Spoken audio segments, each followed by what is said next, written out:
So గతంలో కూడా మీరు ఒక మంచి కోటీశ్వరుడు అని చెప్పి నేనైతే విన్నా.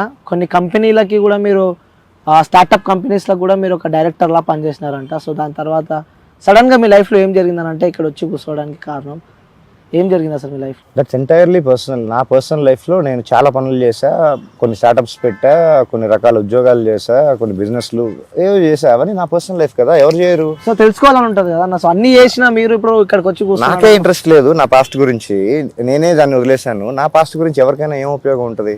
అంటే లవ్ ఫెయిలియరా? కాదు, మా తాతలు నేతులు తాగారు, మా మూతులు వాసన చూడండి అని చిన్నప్పుడు చదువుకున్న సామెత. నేను బ్లాక్ డాగ్ తాగితే ఏంటి, యాంటిక్విటీ తాగితే ఏంటి, అబ్సల్యూట్ మ్యాండ్రిన్ వోడ్కా తాగితే ఏంటి, నీకేంటి? జనాలకు ఎందుకు పర్సనల్ లైఫ్? ఎవరు తాగరా? ప్రపంచంలో మ్యానుఫ్యాక్చర్ ఎక్కడ చేయట్లేదా? ఎవరు తాగట్లేదా? అందరిని వెళ్ళి అడుగుతున్నావా? వెళ్ళి అడుగు, పబ్లోకి వెళ్ళి అడుగు, అన్ని రకాల బ్రాండ్స్ ఉంటే వెళ్ళాలని అడుగు. నీకెందుకు? నీకు అసలు ఏం రైట్ ఉంది? వాళ్ళు అమ్ముతున్నారు కదా, లీగల్ లైసెన్స్ ఉంది, everything is going by the law కదా. నీకేంటి ప్రాబ్లం? నీ డబ్బులతో తీసుకొచ్చా, నేను ఇల్లీగల్ న్యూసెన్స్ క్రియేట్ చేస్తున్నానా, ఎవరి దగ్గర దొంగతనం చేసి వచ్చానా? నీకు అడగడానికి రైట్ ఏముంది? నాతో పాటు రా, నీకు అక్కడి నుంచి ఇక్కడ వరకు, నీకు హైదరాబాద్ ఇది ఒక్క చోటే కాదు, ఏ రోడ్డు సైడ్ అయినా వెళ్ళి నువ్వు ఒక కంటైనర్ తీసుకెళ్తే హైదరాబాద్లో ఉన్న bottles, beer bottles, empty alcohol bottles తోటి జస్ట్ నువ్వు కలెక్ట్ చేసుకుని ఒకరోజు అమ్మితే నువ్వు కోటీశ్వరుడు అయిపోతావు తమ్ముడు. హైదరాబాద్లో, తెలంగాణ మొత్తం వద్దు, హైదరాబాద్లో రోడ్ సైడ్లో ఎస్పెషల్లీ కొన్ని స్పాట్స్లో జస్ట్ ఎంటీ బాటిల్స్ నువ్వు కలెక్ట్ చేసి తీసుకెళ్ళి అమ్మితే నువ్వు కోటీశ్వరుడు అయిపోతావు. దాని గురించి ఎవరు మాట్లాడరేంటి? అవన్నీ నేను తాగినాయేనా, నేను తయారు చేసినాయేనా? వాటి గురించి మాట్లాడు. అవన్నీ ఎలాగొస్తున్నాయి అక్కడికి? తాగి పడేస్తే వస్తున్నాయి. అసలు అక్కడ దాకా రావడానికి గవర్నమెంట్ ఎందుకు అలౌ చేసింది? నువ్వు అడగాల్సింది ఎవరిని? నన్ను ఎందుకు అడుగుతున్నావు? ఎండ్ యూజర్ని ఎందుకు అడుగుతున్నావు?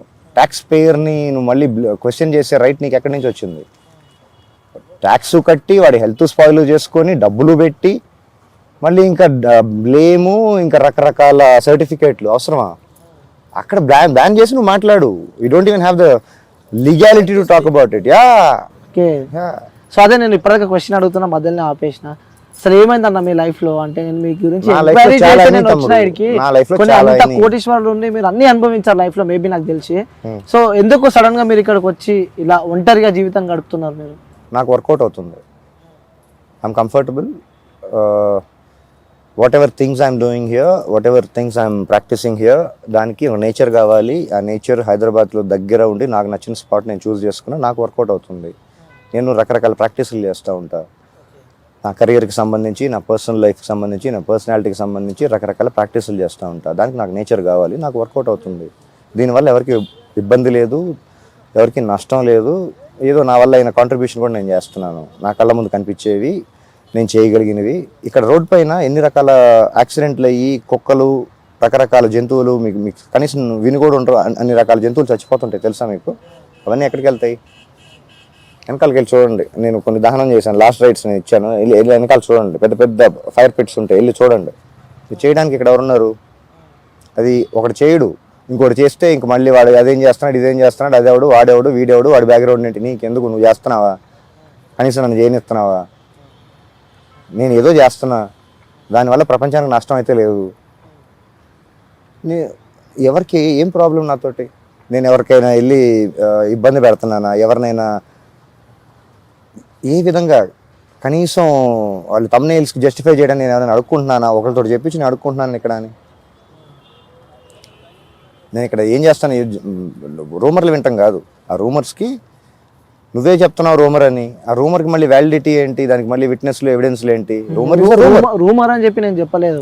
సో అలా వస్తున్నాయి, దానికి మీ సమాధానం అని చెప్పి నేను అడుగుతున్నా. వాటి పేరే రూమర్స్. రూమర్స్ కి మళ్ళీ సమాధానం ఎందుకు ఉంటది? అరే జస్టిఫై కాదు, నువ్వు ఈ రోజు ఇలా చేసావంట, వీళ్ళు ఇక్కడ అన్నారు, నాకు ఎవిడెన్స్ తీసుకొని వచ్చి మాట్లాడితే దాని గురించి నేను మాట్లాడితే you know it makes sense, it makes a point. ఏదో నువ్వు ఎట్లా ఉన్నాయంటే నీకు 4 కాళ్ళు ఉన్నాయంట కదా, 2 చూపిస్తున్నావు అంట, మిగతా 2 అనొచ్చు. దానికి నువ్వు చూపించాలి కదా, నా మిగతా 2 కాళ్ళు ఎక్కడ ఉన్నాయో. ఓకే, అంటే నార్మల్ గా హ్యూమన్ బీయింగ్ వాళ్ళ లివింగ్ ఏ విధంగా ఉంటది అని ఎవరు రాశారు? ఎవరు జస్టిఫై చేశారు? అంటే ఎగ్జాంపుల్ చెప్తున్నా, మనం ఒక సమాజంలో మనం బతుకుతున్నాం కాబట్టి వాళ్ళ లైఫ్ స్టైల్ ఏ విధంగా ఉంటుంది? ఏ సమాజం గురించి మాట్లాడుతున్నావు తమ్ముడు? మనం ఉన్న సమాజం గురించి మాట్లాడుతున్నాం. నీ హిస్టరీ నీకు తెలియదు, నీ కల్చర్ నీకు తెలియదు. గట్టిగా మాట్లాడితే 400 సంవత్సరాల చరిత్ర కూడా నీకు తెలియదు. సమాజం, కల్చర్, సొసైటీ ఏంటంటూ మాట్లాడేస్తున్నావు. 1000 సంవత్సరాల క్రితం ఇదే ప్లేస్లో ఏముండిందో నీకు తెలుసా? మీకు తెలుసా? నాకు తెలుసు, ఏముంది? నేను రీసెర్చ్ చేశా. 1000 సంవత్సరాలు కాదు, నువ్వు కూర్చున్న ప్లేస్ ఏదైతే ఉందో these kind of rocks are nowhere available in Asia. 5,000 million years old, older than dinosaurs rocks ఇవి. దాన్ని పగలగొట్టి ఒకటి రోడ్ వేస్తాడు, ఒకటి బిల్డింగ్ కడతాడు, ఒకడు పార్కింగ్ చేస్తాడు, ఒకటి ఫుడ్ బిజినెస్ చేస్తాడు, లోపల వస్తే వచ్చలు కాంపిటీషన్ అవుతూ ఉంటుంది పొద్దున్న నుంచి సాయంత్రం దాకా ప్రకృతిలో. నీకు ఇవన్నీ కనపడట్లేదా? నేచర్ డిజైన్ ఇది 183 ఎకరాల fresh water resource. Nature design ఒరిజినల్గా తయారైనప్పుడు 183 ఎకరాల ఫ్రెష్ వాటర్ రిసోర్స్ ఇది. 183 ఎకరాలని 43 ఎకరాల బ్యూటిఫై అంటారు, 43 ఎకరాలు చేసి బ్యూటిఫికేషన్ అంటారా? కేబుల్ బ్రిడ్జ్ చేసి బ్యూటిఫికేషన్ అంటారా? రోడ్ వేసి హోటల్ కట్టి బిల్డింగ్లు కట్టి ఐజేసి TSIAC అని పేరు పెట్టి రకరకాల డెవలప్మెంట్స్ అంటారు. అదే అడుగుతున్నా, ఇది ప్రోగ్రెస్ అంటారా? 183 ఎకరాల ఫ్రెష్ వాటర్ రిసోర్స్ని డ్రైనేజ్ వాటర్ ఎక్కడ పడితే అక్కడ కెమికల్స్ అన్ని కలిపేసి సఫకేట్ చేయడాన్ని మోడర్నైజేషన్ అంటారా? నీకు ఒక బెడ్రూమ్లో ఒక రూమ్లో మీ ఇంట్లో ఒక 2 BHK 3 BHKలో ఉండుంటావు కదా, ఒక బెడ్రూమ్లో మీ ఫ్యామిలీ మొత్తాన్ని ఇరికిస్తే ఎలా ఉంటుంది? రోజు మొత్తం, నెల మొత్తం, సంవత్సరం మొత్తం. ఎన్ని సంవత్సరాల నుంచి 183 ఎకరాల్లో ఉండాల్సిన వాటర్లోని రకరకాల జీవులు దాన్ని బేస్ చేసుకున్న సైకిల్ తెలిసే ఉంటుంది కదా, చిన్నప్పుడు చదువుంటావు కదా, చేపలు వగేరా వగేరా వగేరా చాలా ఉంటాయి వాటర్లో. నీకు కనపడిన మైక్రో ఆర్గానిజమ్స్ కొన్ని లక్షలు ఉంటాయి. వాటన్నిటిని 183 ఎకరాల నుంచి తీసుకొని వచ్చి 43 ఎకరాలకు తీసుకొని వస్తే అవి సఫకేట్ అవ్వవా? అంటే పాపులేషన్ కూడా పెరుగుతుంది కదా అన్న. ఆ పాపులేషన్ వల్ల ప్రపంచానికి ఉపయోగం లేదు, ఈ పాపులేషన్ వల్ల చాలా చాలా చాలా ఉపయోగం. అవి లేకపోతే చచ్చిపోతావు కూడా. కొన్ని జీవరాశులు అంతరించిపోతే, ఇప్పుడు ఆల్రెడీ చాలా అంతరించిపోయినాయి, చాలా చంపేస్తున్నారు. ఆ మిగతావి కూడా హనీ బీస్ అని అవి అని కొన్ని ఉన్నాయి, ఎసెన్షియల్ బీయింగ్స్. అవన్నీ పోతే నువ్వు ఇంటర్వ్యూ చేయడానికి నువ్వు ఉండవు, మాట్లాడిన సొల్లు చెప్పడానికి నేను కూడా ఉండవు. సొల్లు అని మీరు అనుకుంటున్నాను, వాల్యుబుల్ థింగ్స్ అని నేను అనుకుంటున్నాను. అదే వినే వాళ్ళు డిసైడ్ చేస్తారు. ఓకే, సో అదే మీ లైఫ్లో జరిగిన బ్రేకప్ గురించి ఒకసారి మాకు.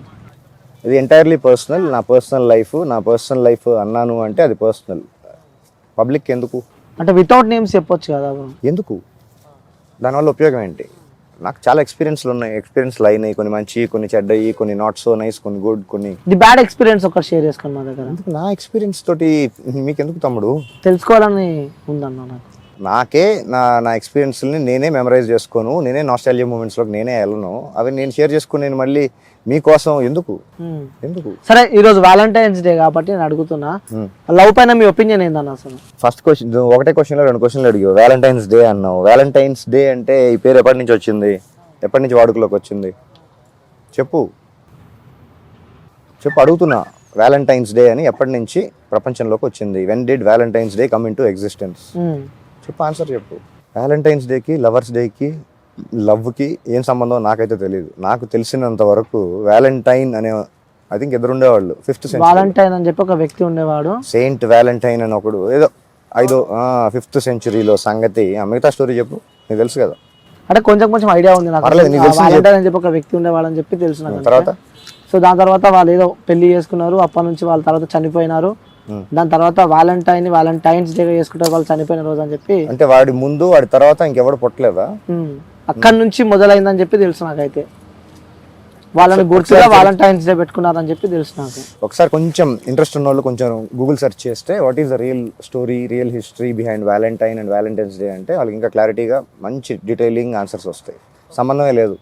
It is basically an incident which happen to bring validity to some religion called Christianity. And some dates and some names and ఒక థియరీ చెప్పడానికి ఒక రెఫరెన్స్ పాయింట్ కావాలి కాబట్టి ఆ డేట్ని వ్యాలిడిటీలో తీసుకొచ్చారు నాకు తెలిసినంతవరకు. ఓకే, ప్రేమకి వ్యాలంటైన్స్ డేకి సంబంధం లేదు అంటే ఈ రోజే ప్రేమిస్తారా? మిగతా రోజులు ప్రేమించరా? 364 రోజులు మర్చిపోయి 365 February 14th ఒక్కరోజే ప్రేమిస్తారా? అంటే ఆ రోజు గులాబ్ పూలు తీసుకొని గ్రీటింగ్ కార్డులు తీసుకొని వెళ్ళమని చెప్పి ఎప్పటి నుంచి వచ్చి గ్రీటింగ్ కార్డులు ఎప్పటి నుంచి వచ్చినాయి? గులాబ్ పూలు ఎప్పటి నుంచి వచ్చి? వ్యాలంటైన్స్ వీక్ కూడా జరుపుకుంటారు. వీక్ మళ్ళీ హగ్ డే, కిడ్స్ డే, కేకులు, ఆ డే ఈ డే. రే నీకోసం నువ్వు బతుకు. ఆ డే ఈ day, mother's day, father's day, తల్లుల దినం, తండ్రుల దినం, ఏంటి ఈ దినాలన్నీ? ఒక దినమైన నీకోసం నువ్వు బతుకు. నీ తద్దినం, ఆ దినం, ఏ దినం ఎందుకు? 23 సంవత్సరాలు ఎగ్జాంపుల్ చెప్తున్నా, ఒక మెటఫర్. 22-23 సంవత్సరాలు బతికిన మనిషి ఫ్యామిలీని కాకుండా వాళ్ళ వెల్ విషర్స్ని కాకుండా చుట్టాలని కాకుండా ఫ్రెండ్స్ని కాకుండా సడన్గా ఎవరో లైఫ్లోకి వచ్చిన దాని మీద ప్రేమ కలుగుద్దంట డింగ్ మన ఒకరోజు. పని కావాల్సినంత వరకు ప్రేమ ఉంటుందంట. ఏదైతే కావాలనుకుంటున్నారో అది పని అయిపోయిన తర్వాత డింగ్ అని లైట్ ఆఫ్ అయిపోతుందంట. మళ్ళీ ఇప్పుడు ఎట్లా వదిలించుకోవాలి, ఇప్పుడు ఎట్లా సమాలించుకోవాలి, రకరకాల ఆప్షన్స్ ఉంటాయి. అవన్నీ చేసిన తర్వాత అదేదో మళ్ళీ 2-3 ఆప్షన్స్ ఉంటాయి దీంట్లో నుంచి. ఒకటి బ్రేకప్ అంట, ఇంకొకటి ప్యాచప్ అంట, ఇంకొకటి కాంప్రమైజ్ అంట, ఇంకొకటి ఏదో సెటిల్మెంట్ కాంప్రమైజో, లేదంటే చివరికి పెళ్ళి. ఇదేనా ఆప్షన్స్? వేరే ఆప్షన్స్ వద్దా? ప్రపంచంలో ఎంత పెద్ద ప్రపంచంలో ఇంక వేరే ఆప్షన్సే లేవా? పాసిబిలిటీసే లేవా? సింగిల్గా బతకలేరా? 5 నిమిషాల సుఖాని కోసం నీ జీవితాన్ని ఎందుకు తాకట్టు పెట్టుకోవటం? అంటే నేను పెళ్లి చేసుకోవద్దంట్లా, పెళ్లి పైన నాకు రెస్పెక్ట్ ఉంది. చాలా సక్సెస్ఫుల్ కపుల్స్ని చూశాను నేను, ఇంక్లూడింగ్ మై పేరెంట్స్. నేను ఒకసారి కూడా చేసుకోలేదు తమ్ముడు. ఒక్కసారి కూడా చేసుకోలే అంటున్నారు. 4-5 సార్లు చేసుకున్న వాళ్ళు చాలా మంది తెలుసు నాకు. ఒకసారి ఓల్డ్ సిటీ వెళ్ళి చూసిరాపో, ఒక్కొక్క ఇంట్లోనే వాళ్ళకి వర్కౌట్ అవుతుంది. వాళ్ళపైన నాకు జెలసీ లేదు, వాళ్ళపైన నాకు కంప్లైంట్ కూడా లేదు. వాళ్ళకి వర్కౌట్ అవుతుంది కదా. నేనైతే ఒకసారి కూడా చేసుకోలేదు. ఓకే, చేసుకునే ఉద్దేశం కూడా లేదు అనుకుంటున్నాను. పెళ్లి ఉద్దేశం లేదు ఇంకా. ఇప్పుడు ఆపరేషన్ లేకుండానే మోకాళ్లకు ప్లాస్మా ట్రీట్మెంట్. మీ ఆర్థోపెటిక్ సమస్యలన్నిటికీ రోబోటిక్ టెక్నాలజీ ద్వారా తక్కువ ఖర్చుతో శాశ్వత పరిష్కారం. Free consultation. ప్రతి ట్రీట్మెంట్ పై 20% డిస్కౌంట్. ఈ ఆఫర్ కొద్ది రోజులు మాత్రమే. త్వరపడండి. V9 hospitals 9281465842.